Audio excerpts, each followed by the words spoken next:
Reading through the Bible in 1 year, May 9th, Numbers 17 through 18, Psalms 55, Isaiah 7, and James chapter 1.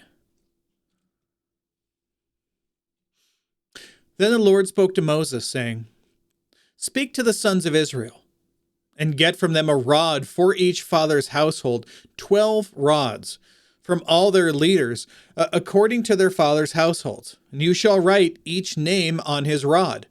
And write Aaron's name on the rod of Levi, for there is one rod for the head of each of the fathers' households. You shall then deposit them in the tent of meeting in front of the testimony, where I meet with you. It will come about that the rod of the man whom I will choose will sprout. Thus I will lessen from upon myself the grumblings of the sons of Israel, who are grumbling against you." It's like, fine, we're just going to nail this down so nobody complains anymore. Moses therefore spoke to the sons of Israel, and all the leaders gave him a rod apiece, for each leader according to their fathers' households, 12 rods, with the rod of Aaron among their rods. So Moses deposited the rods before the Lord in the tent of the testimony. Now, on the next day, Moses went up into the tent of the testimony, and behold, the rod of Aaron for the house of Levi had sprouted, and put forth buds, and produced blossoms, and it bore ripe almonds. Moses then brought out all the rods from the presence of the Lord to the sons of Israel. And they looked, each man took his rod. But the Lord said to Moses, "Put back the rod of Aaron before the testimony, to be kept as a sign against the rebels, that you may put an end to their grumblings against me, so that they will not die." Thus Moses did, just as the Lord had commanded him, so he did. Then the sons of Israel spoke to Moses, saying, "Behold, we perish. We are dying. We are all dying. Everyone who comes near to the tabernacle of the Lord must die. Are we to perish completely?" Because they were afraid, seeing what had happened with the Kohath, with the Kohath people and Dathan and Abiram and all the other people who had come before them. So now God is choosing people to tell them, look, this is what's going to happen. So this is God doing it. He's not going to punish them for it. He's just letting them know ahead of time. This is a thing this is proof that I have chosen Levi as the family who's going to be ruling over us, and specifically Aaron as the high priest. So the Lord said to Aaron, "You and your sons and your father's household, with you, shall bear the guilt in connection with the sanctuary. You and your sons with you shall bear the guilt in connection with the priesthood. But bring with you also your brothers, the tribe of Levi, and the tribe of your father, that they may be joined with you and serve you, while you and your sons with you are before the tent of the testimony. And they shall thus attend to your obligation and to the obligation of the tent. But they shall not come near to the furnishings of the sanctuary and the altar, or both they and you will die. They shall be joined with you and attend to to the obligations of the tent of meeting for all the service of the tent. But an outsider may not come near you. You shall attend to the obligations of the sanctuary and the obligations of the altar, so that there will no longer be wrath on the sons of Israel. Behold, I myself have taken your fellow Levites from among the sons of Israel. They are a gift to you, dedicated to the Lord, to perform the service of the tent of meeting, or for the tent of meeting. But you and your sons with you shall attend to your priesthood, for everything concerning the altar and inside the veil. And you are to perform service. I am giving you the priesthood as a bestowed service. But the outsider who comes near shall be put to death." Then the Lord spoke to Aaron, "Now behold, I myself have given you charge of my offerings, even all the holy gifts of the sons of Israel. I have given them to you as a portion, and to your sons as a perpetual allotment. This shall be yours from the most holy gifts reserved from the fire. Every offering of theirs, even every grain offering and every sin offering and every guilt offering, which they shall render to me, shall be most holy for you and your sons. As the most holy gifts, you shall eat it. Every male shall eat it. It shall be holy to you. This also is yours, the offering of their gift. Even all the wave offerings of the sons of Israel, I have given them to you and to your sons and daughters with you as a perpetual allotment. Every one of your household who is clean, may eat it. All the best of the fresh oil and all the best of the fresh wine and of the grain, the first fruits of those which they give to the Lord, I give them to you. The first ripe fruits of all that is in their land, which they bring to the Lord, shall be yours. Every one of your household who is clean may eat it. Every devoted thing in Israel shall be yours. Every first issue of the womb of all flesh, whether man or animal, which they offer to the Lord, shall be yours. Nevertheless, the firstborn of man you shall surely redeem, and the firstborn of unclean animals you shall redeem. As to their redemption price, from a month old you shall redeem them by your valuation, 5 shekels in silver, according to the shekel of the sanctuary, which is 20 gerahs. But the firstborn of an ox, or the firstborn of a sheep, or the firstborn of a goat, you shall not redeem. They are holy. You shall sprinkle their blood on the altar, and shall offer up their fat and smoke as offering by fire, a soothing aroma to the Lord. Their meat shall be yours. It shall be yours like the breast of a wave offering, and like the right thigh. All the offerings of the holy gifts which the sons of Israel offer up to the Lord, I have given to you and your sons and daughters with you as a perpetual allotment. It is an everlasting covenant of salt before the Lord to you and your descendants with you. Then the Lord said to Aaron, you shall have no inheritance in their land, nor own any portion among them. I am your portion, and your inheritance among the sons of Israel. To the sons of Levi, behold, I have given all the tithe in Israel for an inheritance, in return for their service which they perform, the service of the tent of meeting. The sons of Israel shall not come near the tent of meeting again, or they will bear sin and die. Only the Levites shall perform the service of the tent of meeting, and they shall bear their iniquity. It shall be a perpetual statute throughout your generations. Among the sons of Israel, they shall have no inheritance. For the tithe of the sons of Israel, which they offer as an offering to the Lord, I have given to the Levites for an inheritance. Therefore I have said concerning them, they shall have no inheritance among the sons of Israel.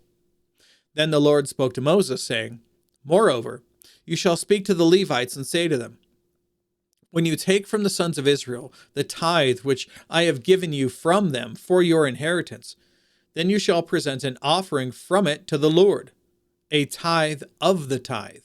So even what you receive from God, you still have to give a tenth of that to God, because as God has given to the other people, he has also given to you. So 1/10 of that goes to him. Your offering shall be reckoned to you as the grain of the threshing floor, or the full produce from the wine vat. You shall also present an offering to the Lord from your tithes, which you receive from the sons of Israel, and from it you shall give the Lord's offering to Aaron the priest. Out of all your gifts you shall present every offering due to the Lord, from all the best of them, the sacred part of them. You shall say to them, when you have offered from it the best of it, then the rest shall be reckoned to the Levites as the product of the threshing floor, and as the product of the wine vat. You may eat it anywhere, you and your households, for it is your compensation in return for your service in the tent of meeting. You will bear no sin by reason of it when you have offered the best of it. But you shall not profane the sacred gifts of the sons of Israel, or you will die. All right, and that is all the notes. Let's move on to Psalm 55.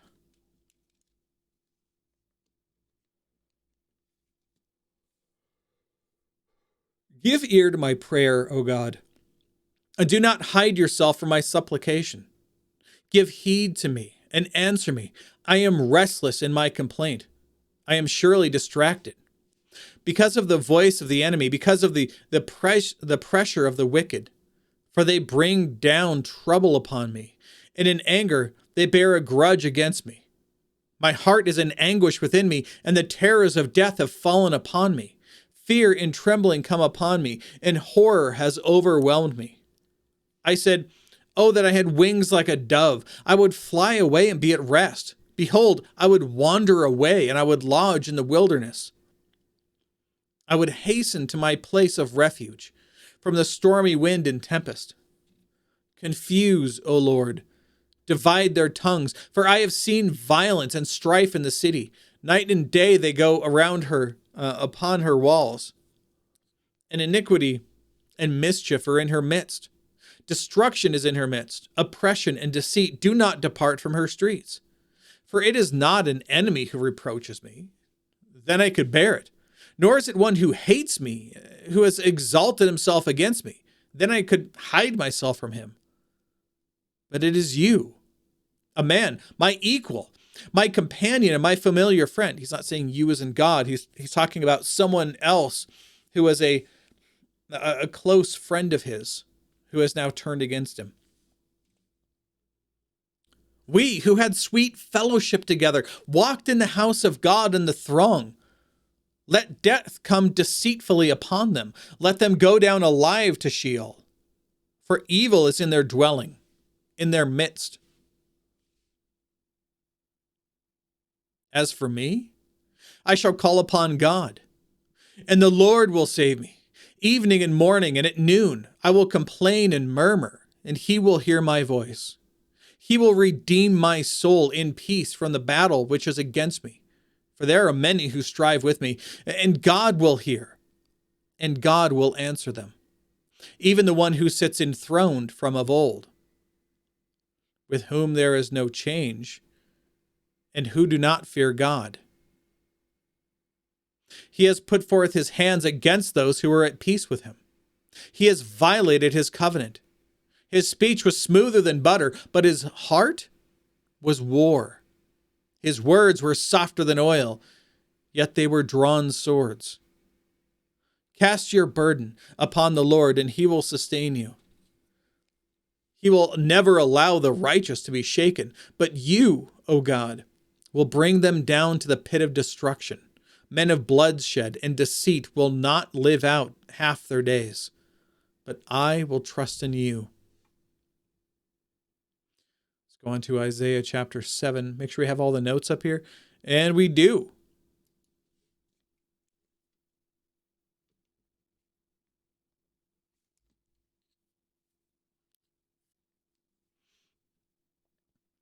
Now, it came about in the days of Ahaz, the son of Jotham, the son of Uzziah, king of Judah, that Rezin, the king of Aram, and Pekah, the son of Remaliah, king of Israel, went up to Jerusalem to wage war against it, but could not conquer it.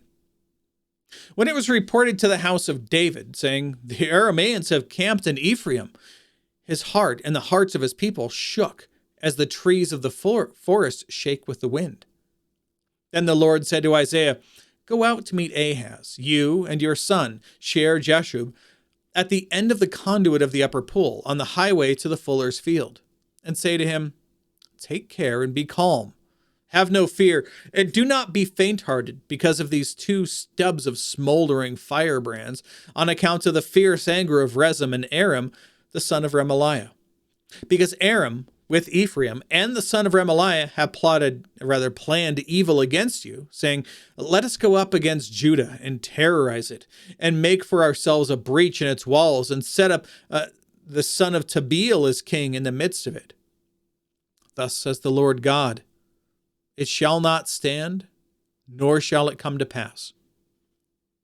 For the head of Aram is Damascus, and the head of Damascus is Rezin. Now, within another 65 years, Ephraim will be shattered, so that it is no longer even a people. The head of Ephraim is Samaria, and the head of Samaria is the son of Remaliah. If you will not believe, you surely shall not last. Then the Lord spoke again to Ahaz, saying, Ask a sign for yourself from the Lord your God. Make it deep as Sheol or high as heaven. But Ahaz says, I will not ask, nor will I test the Lord. Then he said, Listen now, O house of David, is it too slight a thing for you to try the patience of men, that you will try the patience of my God as well? God told him to do this. Therefore, the Lord himself will give you a sign. Behold, a virgin will be with child and bear a son, and she will call his name Emmanuel. He will eat curds and honey. At the time he knows enough to refuse evil and choose good. For behold, the boy will know enough to refuse evil and choose good. The land whose two kings you dread will be forsaken.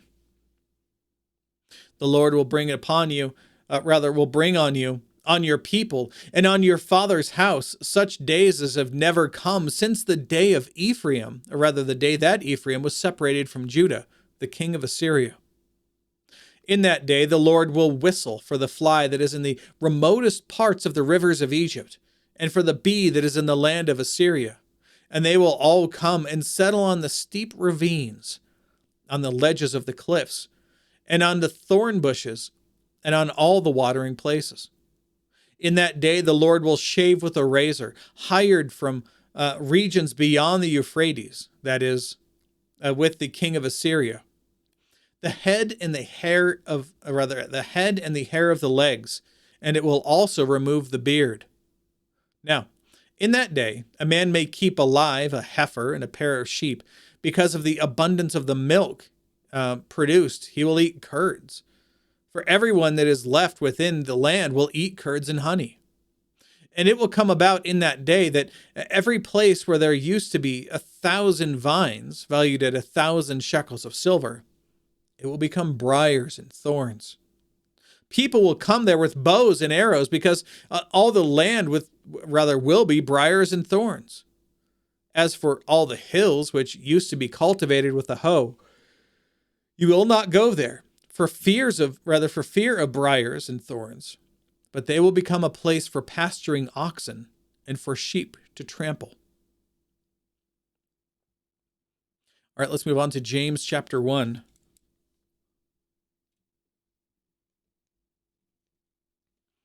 So now we're in a brand new book. So what do?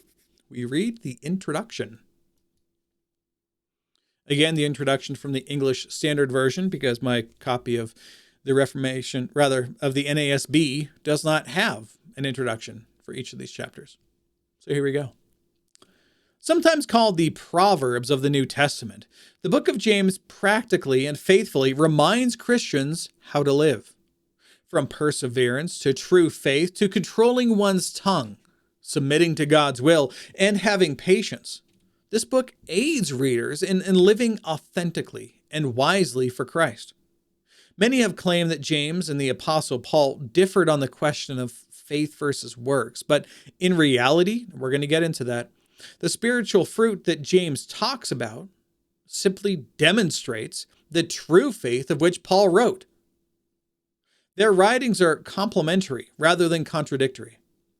Possibly one of the earliest New Testament writings, in AD 40 to 50, the book is believed to have been written by Jesus' brother, James, as referenced in Galatians 1:19. Let's begin.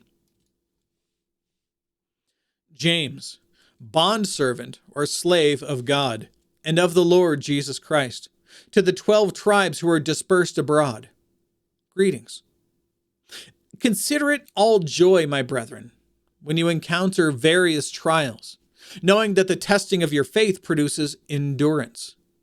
And let endurance have its perfect result, so that you may be perfect and complete. That's a play on words. Perfect and complete roughly mean the same thing. Lacking in nothing. But if any of you lacks wisdom, let him ask of God, who gives to all generously and without reproach, and it will be given to him.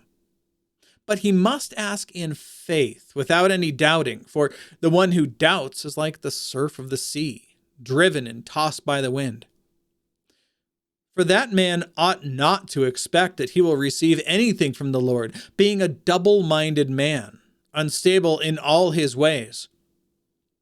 But the brother of humble circumstances is to glory in his high position, and the rich man is to glory in his humiliation, because like flowering grass, he will pass away. So today he's got all this wealth and all these grand things. Well, tomorrow he's going to die, and all of his grand things are going to be sold in an estate sale and thrown away, and they will mean nothing. For the sun rises with a scorching wind and withers the grass, and its flower falls off, and the beauty of its appearance is destroyed. So too the rich man, in the midst of his pursuits, will fade away. Blessed is the man who perseveres under trial. For once he has been approved, he will receive the crown of life, which the Lord has promised to those who love him.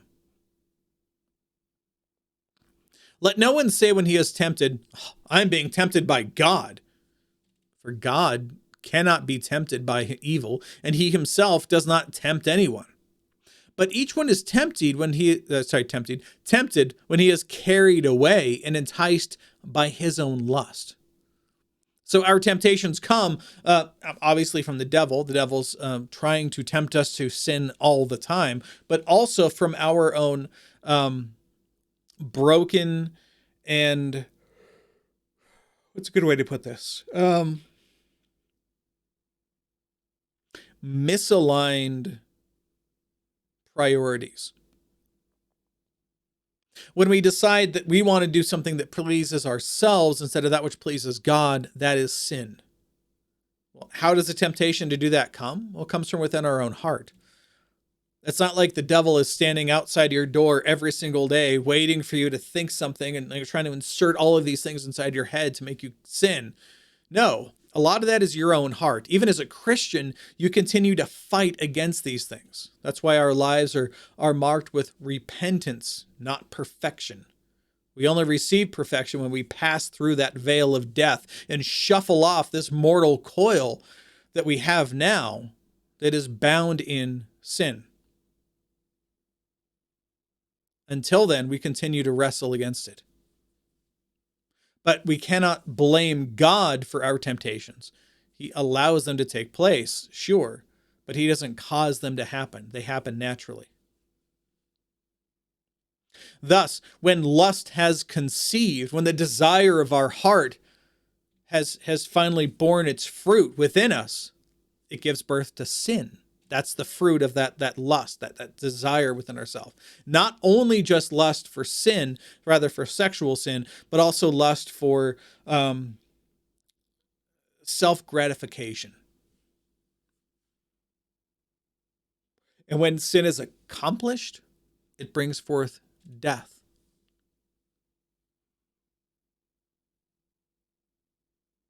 I'm going to read the note on this one here because this one's good. Tempted. There is an important difference between the concepts test and tempt. God tests people, but never tempts them in the sense of enticing them to sin. Jesus in the wilderness was tested by God and tempted by Satan. There is also a difference between temptations that arise from our own sinful inclinations, internal, and those coming from the world, without. External to us. Jesus, being free of original sin, was tempted externally, but not internally. The testing of our faith may be the occasion for a temptation to come, both internal and external, yet the temptations never have God as their author. Do not be deceived, my beloved brethren. Every good thing given and every perfect gift is from above, coming down from the Father of lights, with whom there is no variation or shifting shadow. In the exercise of his will, he brought us forth by the word of truth, so that he would be a kind of first fruits among his creatures. This you know, my beloved brethren, but everyone must be quick to hear. So be quick to listen, right? And slow to speak and slow to anger. For the anger of man does not achieve the righteousness of God. Therefore, putting aside all filthiness and all that remains of wickedness within us, in humility, understanding that our sin is constantly crouching at the door within our own hearts to try to corrupt us, right? Knowing this is the fact, we receive the word implanted, which is able to save your souls. But prove yourselves doers of the word, and not merely hearers who delude themselves. For if anyone is a hearer of the word and not a doer, he is like a man who looks at his natural face in a mirror. For once he has looked at himself and gone away, he immediately has forgotten what kind of person he was.